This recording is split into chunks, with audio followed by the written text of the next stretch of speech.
Hello friends, शुरू करते हैं आज की हमारी कहानी दर्द से मोहब्बत तक का सफ़र भाग 13। साथ ही अगर कहानी पसंद आती है तो वीडियो को लाइक करें और मेरे चैनल ढेर सारी कहानियाँ को सब्सक्राइब करें। तो आइए शुरू करते हैं। काव्या को सामने से आता हुआ देखकर सलोनी और राधिका भागकर उसके पास जाते हैं और सलोनी काव्या के गले लगते हुए कहती है, दी कहाँ थे आप अभी तक? आपको पता है मैंने आपको कितना फोन किया, ना तो आप फोन उठा रहे थे और ना ही कॉल बैक कर रहे थे। आपको पता है मुझे आपकी कितनी फिक्र हो गई थी, इसीलिए मैंने राधिका दी को बुला लिया। और आपने अपनी ये क्या हालत बना रखी है दी? क्या हुआ आपको? आप ठीक तो हो ना दी? काव्या फीकी सी हंसी हंसते हुए कहती है, अरे बस बस बैठने तो दे मुझे पहले, और मैं बिल्कुल ठीक हूँ। ऑफिस के स्ट्रेस की वजह से सर में बहुत तेज दर्द हो गया था, जिसकी वजह से थोड़ा सा चक्कर आ गया। इस वजह से मेरा चेहरा उतरा हुआ लग रहा होगा, इसी वजह से मुझे लेट भी हो गया। सॉरी, मैं फोन नहीं कर पाई। और तूने इतनी सी बात के लिए राधिका को भी परेशान कर दिया? पागल है तू भी। काव्या झूठ बोल देती है क्योंकि वो सलोनी को कुछ भी बताकर उसे परेशान नहीं करना चाहती थी। सलोनी, क्या आपको चक्कर आ गए थे और आपने मुझे फोन करना जरूरी भी नहीं समझा? और फ्रेंड वो कहाँ है दी? आपको छोड़ने भी नहीं आए, आपको अकेले ही भेज दिया? काव्या, मैं ठीक हूँ सलोनी, इतना भी कुछ सीरियस नहीं हुआ था, थोड़ा सा चक्कर ही तो आया है। और वैसे भी देव सर आज पार्टी में नहीं आए थे। सलोनी, पर क्यों थी? तभी राधिका बीच में बोल पड़ती है, अरे बस कितने सवाल करेगी, बाद में आराम से पूछ लेना सब कुछ। अभी जा और काव्या के लिए नींबू पानी ले आ, शायद बीपी लो हो गया होगा इसीलिए चक्कर आ गए होंगे। राधिका समझ गई थी कि कुछ ना कुछ तो हुआ है काव्या के साथ, क्योंकि उसको समझ आ रहा था कि काव्या झूठ बोल रही है और अब उसके लिए झूठ बोलना भी मुश्किल हो रहा था। सलोनी काव्या के लिए नींबू पानी बनाने किचन में जाने लगती है तो काव्या सलोनी को रोकते हुए कहती है, नहीं नहीं सलोनी, रहने दे, मैंने मेडिसिन ले ली है और अब मैं ठीक हूँ। तू जाकर सो जा, कल तेरा एग्जाम भी है और तुझे जल्दी भी उठना है। वैसे भी मेरी वजह से तुम दोनों इतना परेशान हो गए हो। फिर काव्या राधिका से कहती है, सॉरी यार, मेरी वजह से तुझे इतनी दिक्कत हुई।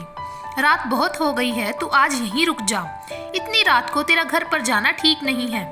राधिका उसे कुछ नहीं कहती, बस हाँ में जवाब दे देती है।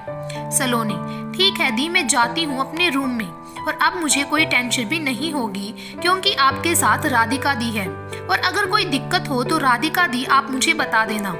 राधिका, हाँ हाँ दादी अम्मा, यही कहती है ना काव्या तुझको? सलोनी हंसते हुए कहती है, हाँ राधिका दी यही कहती है। क्यों सोना दी? काव्या सिर्फ एक फीकी सी हंसी हंस देती है।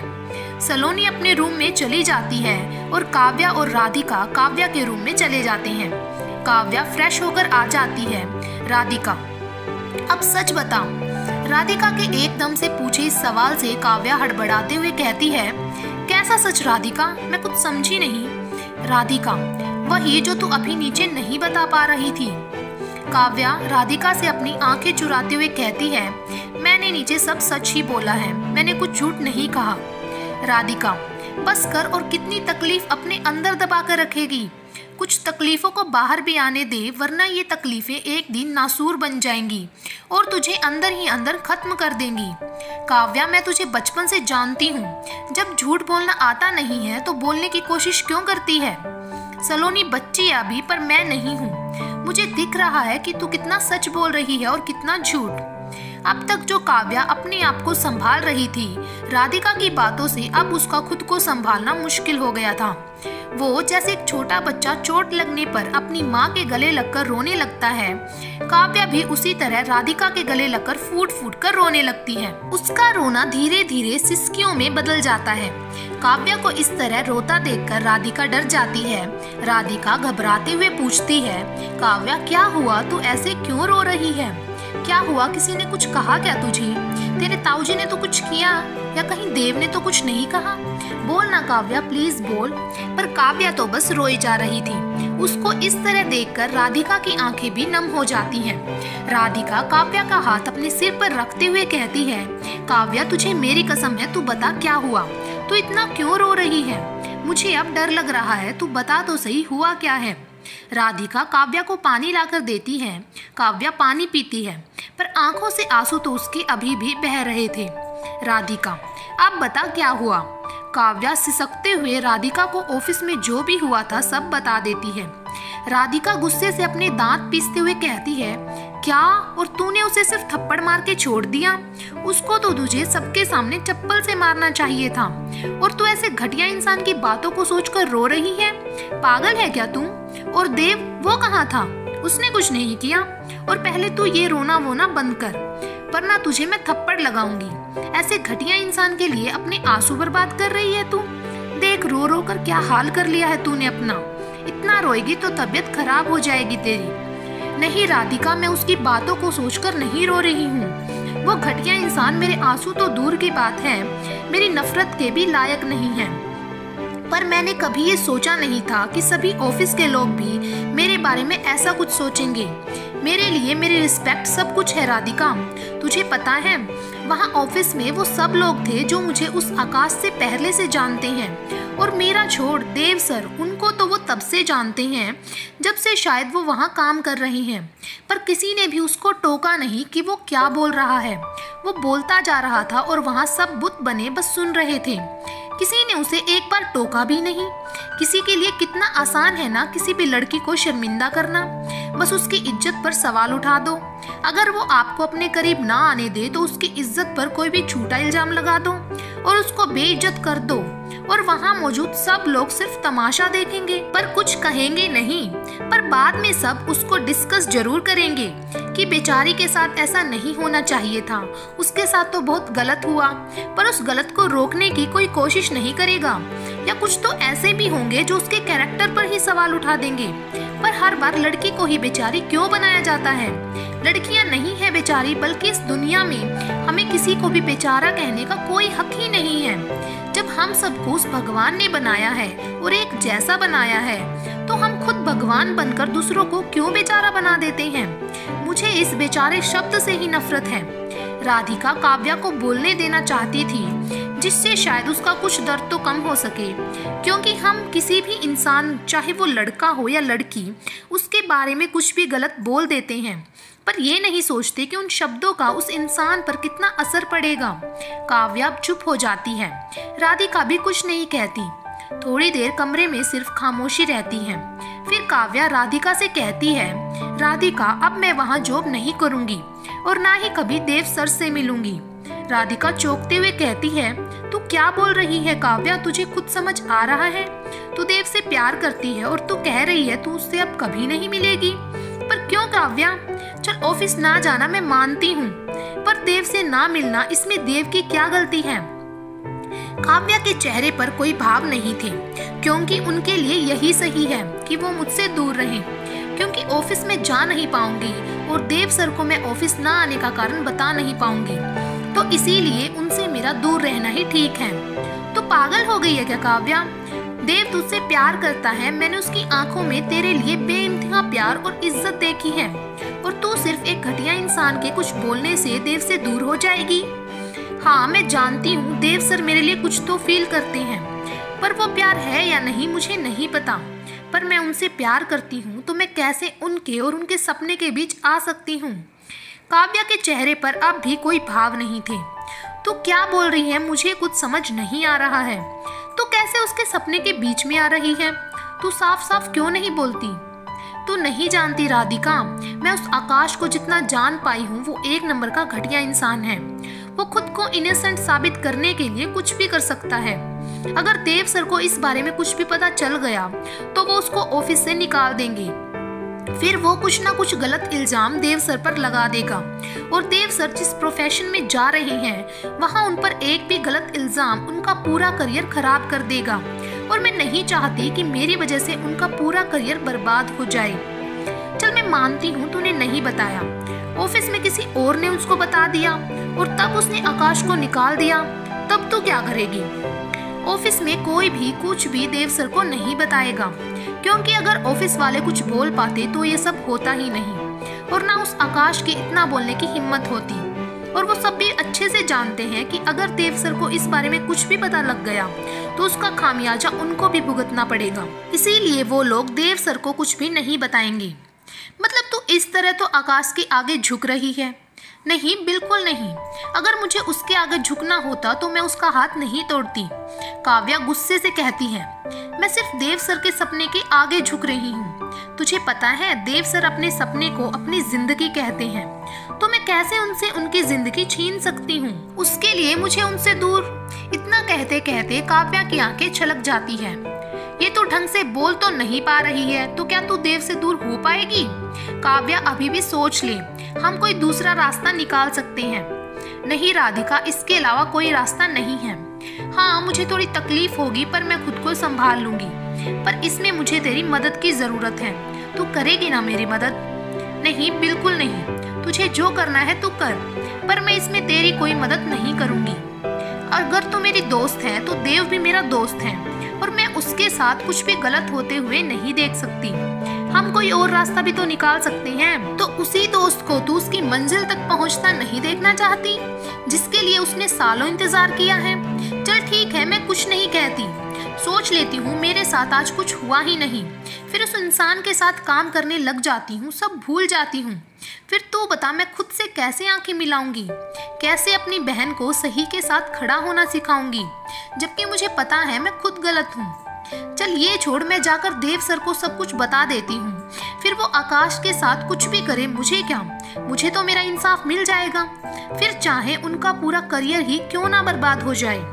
ये दो रास्ते हैं, बता कौन सा रास्ता सही है? तू जो कहेगी मैं वही रास्ता चुन लूंगी। नहीं काव्या, मेरा ये मतलब नहीं था, पर इसमें देव की क्या गलती है जो तू उसको इतनी बड़ी सजा दे रही है? नहीं राधिका, मैं उनको कोई सजा नहीं दे रही हूँ। मैंने देव सर से ऐसा कभी नहीं कहा कि मैं उनसे प्यार करती हूँ, और ना उन्होंने कभी ऐसा कुछ मुझसे कहा है। हर बात कहनी जरूरी नहीं होती काव्या, कुछ बातें हम सिर्फ महसूस भी करते हैं। क्या तुझे कभी महसूस नहीं हुआ कि देव तुझसे प्यार करता है? हुआ है राधिका, मुझे भी महसूस हुआ है, पर अभी इन सभी बातों को सोचकर मैं खुद को कमजोर नहीं पड़ने दे सकती। अब तू बता, तू मेरी मदद करेगी या नहीं? राधिका कुछ सोचकर एक गहरी सांस लेकर कहती है, ठीक है मैं करूंगी तेरी मदद, पर मुझे क्या करना होगा ये तो अभी मुझे भी नहीं पता। अभी तू सो जा, रात बहुत हो गई है, मैं कल बताती हूँ तुझे क्या करना है। अगले दिन देव सुबह सुबह अपने घर पहुँच जाता है। सरिता जी देव को इतना सुबह सुबह देखकर चौंक जाती है। सरिता जी, देव तो इतनी सुबह सुबह? तुम तो 2 दिन बाद आने वाले थे ना, और वहाँ अब सब कैसा है? और तेरे पापा कहाँ हैं? वो नहीं दिख रहे। देव, हाँ माँ, वहाँ सब ठीक है, पापा नहीं आए हैं, उनको वहाँ अभी 1 हफ्ता और लगेगा। यहाँ हमें आज कुछ इम्पोर्टेंट पेपर साइन करने थे, तो पापा ने मुझे यहाँ भेज दिया और खुद वहीं रुक गए, तो अब 1 हफ्ता ऑफिस मैं ही देखूंगा। अच्छा माँ, मैं फ्रेश होकर आता हूँ, तब तक आप मेरे लिए एक अच्छी सी चाय बनवा दीजिए। थोड़ी देर रेस्ट करने के बाद मैं ऑफिस के लिए निकलूंगा। सरिता जी, ठीक है मैं चाय बनवाती हूँ, पर आज आराम कर लेना, कल चले जाना ऑफिस। देव, नहीं माँ, आज ऑफिस जाना जरूरी है, क्योंकि वो पेपर थोड़े कॉन्फिडेंशियल हैं, तो मुझे ऑफिस जाना ही पड़ेगा। आप टेंशन मत लो माँ, मैं थोड़ी देर रेस्ट कर लूंगा तो फ्रेश फील करूंगा। देव आज बहुत खुश था, क्योंकि उसको लगता था कि वो एक पूरा हफ्ता काव्या के साथ बिताएगा, पर उसको क्या पता था कि उसकी किस्मत को तो कुछ और ही मंजूर था। राधिका सोकर उठती है तो देखती है कि काव्या अभी भी सोई हुई है। वो उसको नहीं उठाती और नीचे चली जाती है। सलोनी किचन में कुछ कर रही होती है। राधिका सलोनी के पास जाकर कहती है, सलोनी तू ये क्या कर रही है सुबह सुबह? और आज तेरा एग्जाम है ना, तो तू अभी तक रेडी क्यों नहीं हुई स्कूल जाने के लिए? तू ये सब छोड़, ये सब मैं कर लूंगी, तू जा और जाकर तैयार हो।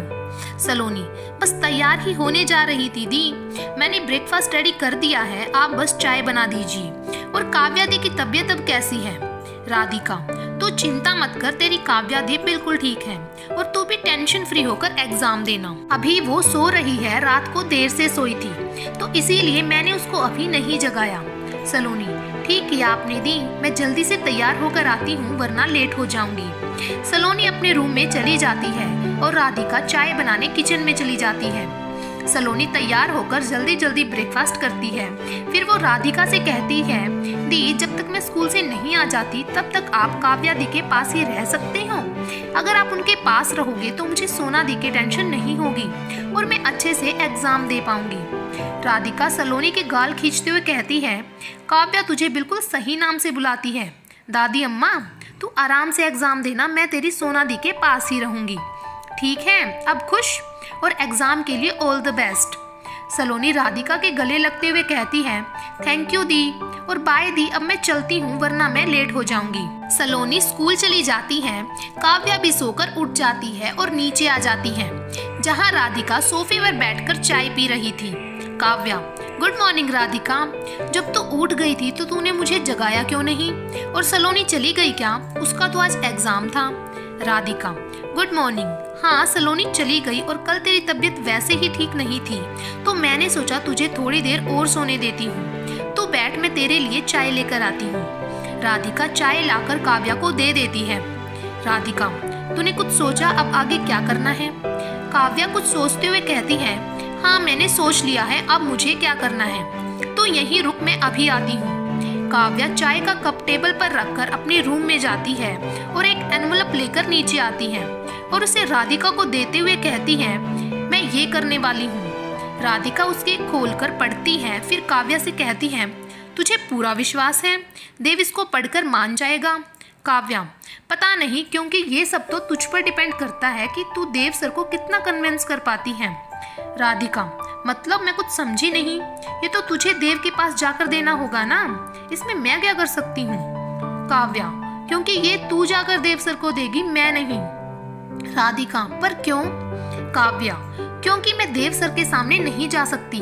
अगर मैं ये देने उनके पास गई तो मैं कमजोर पड़ जाऊंगी और वो समझ जाएंगे कि मैं नाटक कर रही हूँ। इसीलिए ये लेकर तुझे ही जाना होगा और देव सर को समझाना होगा कि उनका मेरे से दूर रहना ही उनके लिए ठीक है। प्लीज राधिका, तू करेगी ना मेरे लिए? राधिका अपना बैग और वो एनवलप उठाते हुए कहती है, करना तो मैं नहीं चाहती, पर अब जब तूने यही जिद पकड़ ली है तो ठीक है, मैं कोशिश करूंगी कि देव मेरी बात मान जाए, बाकी उसकी मर्जी। काव्या, थैंक यू यार, मुझे पता है वो तेरी बात जरूर मान लेंगे। राधिका, पर तू तो कल कह रही थी कि देव 2-3 दिन के लिए कहीं बाहर गया है, फिर ये सब इतना जल्दी क्यों?